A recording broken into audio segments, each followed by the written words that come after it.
Hi guys, I made a Python program. It gives us the pi value up to 100,000 decimal points.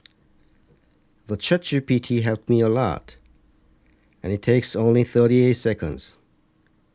Now the pi day gets nearer. Have fun, okay?